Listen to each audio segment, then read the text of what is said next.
അപ്പൊ ഒന്നാമത്തെ നമ്മൾ ശ്രദ്ധിക്കേണ്ടത് നന്നായി ശ്വസനം ശ്രദ്ധിക്കുക എന്നുള്ളതാണ്. നന്നായിട്ട് ശ്വാസം വലിച്ചു വിട്ടാല് നല്ല ആരോഗ്യം കിട്ടും എന്നുള്ളതാണ്. രണ്ടാമത്തേത് നല്ല പാനീയം, നല്ല വെള്ളം കുടിക്കുക എന്നുള്ളത്. വെള്ളത്തിൽ ഒന്നാം സ്ഥാനത്ത് നിൽക്കുന്നത് ഏതാണ്?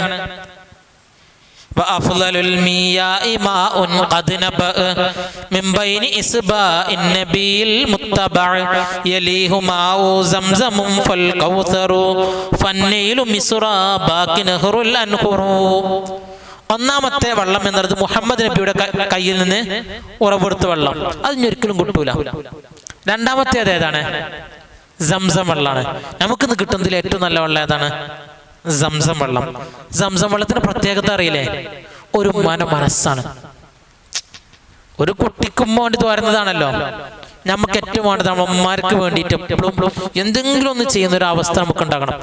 മൂന്നാമത്തേത് ഏതാണ്? ഹൗദുൽ കൗസറാണ്. നാലാമത്തേത് നമ്മുടെ ചുറ്റുഭാഗത്ത് കിട്ടുന്ന ഇത്. ശരിക്കും മഴവെള്ളത്തിനാണ് സ്ഥാനം കൂടാ. ഇന്ന് അതിനേക്കാൾ സ്ഥാനം ഇതുണ്ടല്ലോ, അരുവികളുണ്ടല്ലോ. ഇതിന്ന് വരുന്ന എന്താണ്? മലകളിൽ നിന്ന് ഉത്ഭവിക്കുന്നതിനാണ് ഏറ്റവും സ്ഥാനം കിട്ടുക. എന്താ കാരണം? ഒരുപാട് ചെടികളുടെ വേര് തലോടിയതാന്നുള്ളതാണ് അതിന്റെ പ്രത്യേകത. നാലാമത്തെ സ്ഥാനം ഇപ്പൊ നമുക്ക് കിണറ്റത്തെ വെള്ളം എന്നുള്ളത്.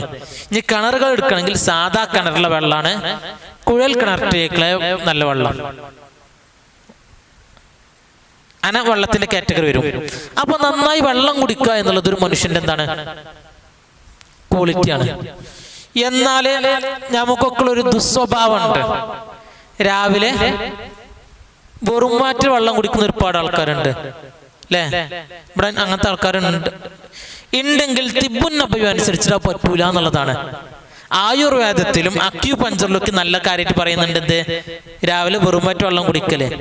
തിബ്ബുൻ നബവി പറയുന്നത്, നബിന്റെ ഹദീസ് വെച്ചിട്ട് പറയുന്നത്, രാവിലെ വെറുമാറ്റ് വെള്ളം കുടിച്ച 2 രോഗം ഉണ്ടാകും.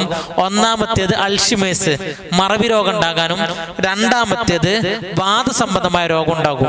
അതിന്റെ ഒരു കാരണം, രാവിലെ വെറുമാറ്റ് വെള്ളം കുടിച്ചാല് ശോധന ക്ലിയർ ആകും, നന്നായിട്ട് മാത്രം. പക്ഷെ അതിനോട് കൂടി നമ്മുടെ മെഡുല്ല ഒബ്ലാങ്കാറ്റക്ക് ക്ഷതം സംഭവിക്കുകയും അത് കാരണം അവൻക്ക് മറവി, അൾഷിമേഴ്സ്, വാദസംബന്ധമായ രോഗവും കാരണമാകും.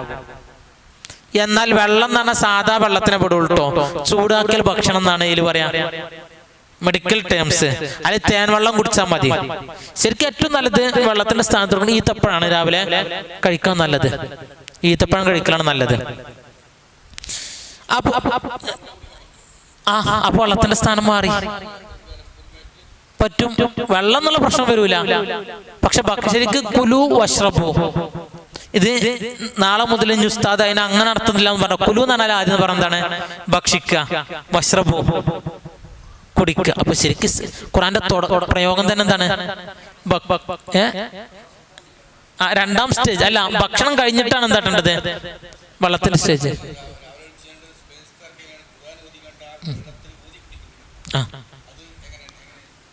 അതും പറ്റും. അതിൽ ഒന്നാം സ്ഥാനം പറഞ്ഞത് എവിടെയാണ്? ഭക്ഷണമാണ്. ഭക്ഷണം കഴിച്ചിട്ട് ഇതും മതിയല്ലോ. അങ്ങനെ നമുക്ക് എന്ത് മറ്റുള്ള നമുക്ക് ഈ ഊതാൻ പറ്റുമല്ലോ. ശരിക്കും ഇതിന്റെ പ്രയോഗം അതെന്താണ്? ശരിക്കും ഒരു മനുഷ്യൻ ഭക്ഷണം കഴിക്കുന്ന സമയം എപ്പോഴാണ്? 2 നേരാണ് ഭക്ഷണ രീതികൾ കാണുന്നുള്ളത്. അദാ, പ്രഭാത്, രാത്രി. ഈ 2 രീതിയാണ്. എന്നാൽ നമ്മളൊക്കെ ഭക്ഷണ രീതി എന്താ? ശരിക്ക് 2 രീതിയാണെങ്കിൽ നമുക്ക് 8 രീതിയാണ്. രാവിലെ ചായ കുടിച്ചേക്ക് എന്താട്ടണം? നീച്ചേക്ക് ഒരു ചായയും കടിയും, പിന്നെ നാസ്ത, പിന്നെ 11 മണിക്കൊരിച്ചത്, ഉച്ചക്ക് 4 മണിക്ക്, രാത്രി. പറഞ്ഞതിന് 3 നേരത്തെ നമ്മൾ തിന്നണത്. ശരിക്കും അപ്പുറത്ത് ഇങ്ങനെ ഒസാലിമാമിന്റെ ഒരു കിതാബ് നോക്കിയൊക്കെ പറയുന്നുണ്ട്, കുട്ടികൾ ഒരു കാരണവശാലും ഭക്ഷണം നിർബന്ധിക്കരുത്. ഭക്ഷണം നിർബന്ധിച്ചു കൊടുത്താൽ കുട്ടികൾക്ക് ബുദ്ധി കുറയുന്നുള്ളതാണ്. നമ്മൾക്ക് എന്താ കാട്ടില്? കുട്ടികൾ ഫുഡ് കഴിച്ചില്ലേ നിർബന്ധിക്കുമല്ലോ.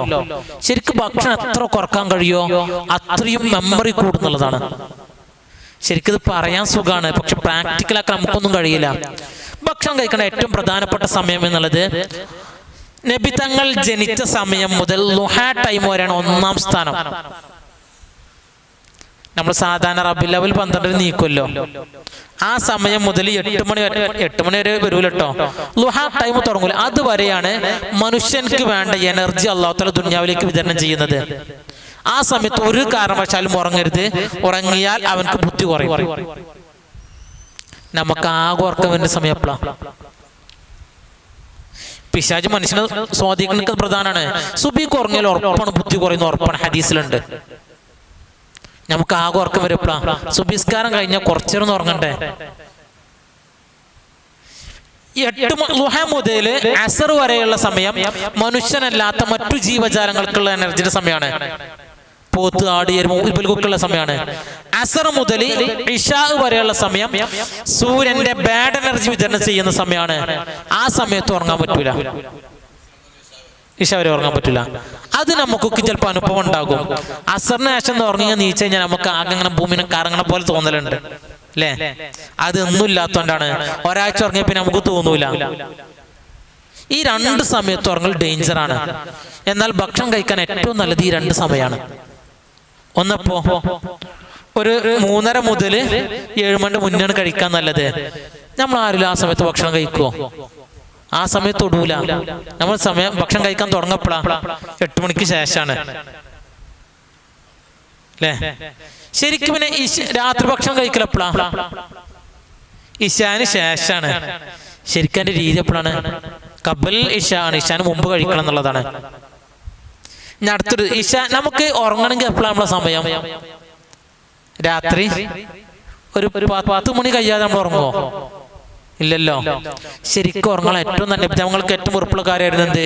ഇശ നിസ്കരിച്ചതിന് ശേഷം സംസാരിച്ചിരിക്കുന്ന നബിതങ്ങൾക്ക് വലിയ ഉറപ്പായിരുന്നു. ഹദീസില്ലേ ഉണ്ടല്ലോ. പക്ഷെ നമുക്ക് എന്തില്ല, ആ സമയത്ത് ആർക്കെങ്കിലും ഉറക്കം വരുമോ? ആ സമയത്ത് ഇതാണ് തോണ്ടിയിട്ട് നമുക്ക് ഒരിക്കലും ഉറക്കം വരൂല. കാരണം പിശാച് മനുഷ്യനെ സ്വാധീനിക്കുന്നു എന്നുള്ളതിന്റെ അടയാളങ്ങളാണ്. ചെറിയ കുട്ടികൾ ഈ 2 സമയത്ത് ഉറങ്ങും. സുബിന്റെ മുമ്പ് ചെറിയ കുട്ടികൾ എണീക്കലില്ലേ? അപ്പൊ നമ്മുടെ സ്ത്രീകൾ ഇങ്ങനെ കുട്ടിനെ ആട്ടരുത്. അപ്പൊ കുട്ടിക്ക് പാൽ കൊടുക്കുക വേണ്ടത്.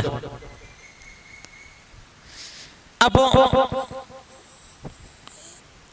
വെള്ളത്തിന്റെ കാര്യം ഇടക്കിടക്ക് നന്നായിട്ട് വെള്ളം കുടിക്കണം. വെറും വയറ്റിൽ ഒരു കാരണവശാലും എന്താട്ടരുത്, വെള്ളം കുടിക്കരുത് എന്നുള്ളതാണ്.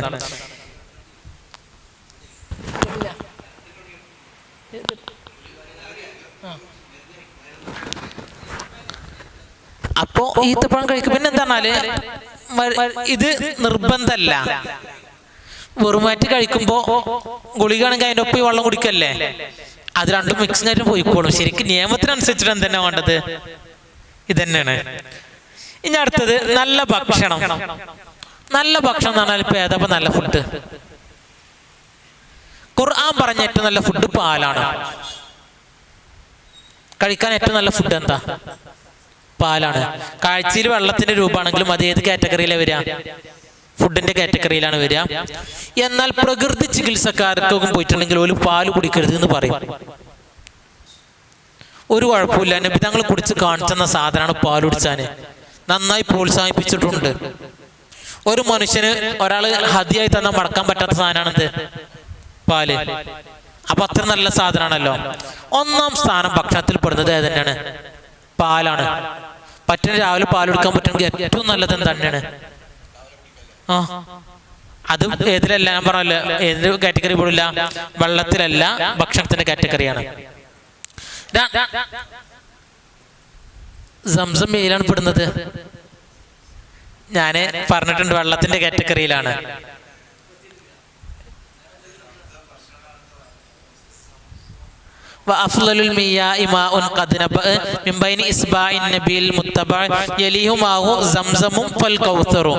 ഒന്നാമത്തെ വെള്ളം ഏതായിരുന്നു? നബിന്റെ ഉറവെടുത്തതാണ്. 2 സംസമാണ്. 3 എന്താണ്? ഹൗദുൽ കൗസറാണ്. ഞാൻ പറഞ്ഞിട്ട് ഞാൻ പോയാ കഴിഞ്ഞിട്ടാണ് ഞാൻ സംസാരിക്കട്ടോ. ഇൻഷാ അല്ലാഹ് കഴിഞ്ഞ ശേഷം സംസാരിക്കട്ടോ. എന്താണ് ചിലപ്പോ ഞാൻ പോയപ്പോ ആൾക്കാർക്ക് എന്താട്ടത്? 2-ാമത്തെ സ്ഥാനം എന്നുള്ളത് സ്വർഗീയ പഴങ്ങൾ എന്ന് വിശേഷിക്കപ്പെടുന്ന പഴങ്ങളാണ്.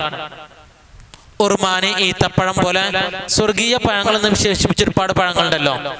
അതാണ് ഭക്ഷണത്തിൽ 2-ാമത്തെ സ്ഥാനത്ത് നിൽക്കുന്നത്. 3-ാമത്തെ സ്ഥാനത്ത് നിൽക്കുന്നത് മാംസങ്ങളാകുന്നു.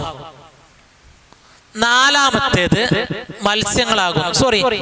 മൂന്നാമത്തേത് ധാന്യങ്ങളാകുന്നു. നാലാമത്തേത് മാംസം, അഞ്ചാമത്തേത് മത്സ്യം, ആറാമത്തേത് ഇലക്കറികൾ. ഈ രീതിയിലാണ് ഭക്ഷണത്തിന്റെ കാറ്റഗറി വരിക. ഇതിനൊക്കെ നിയമങ്ങളുണ്ട് കേട്ടോ.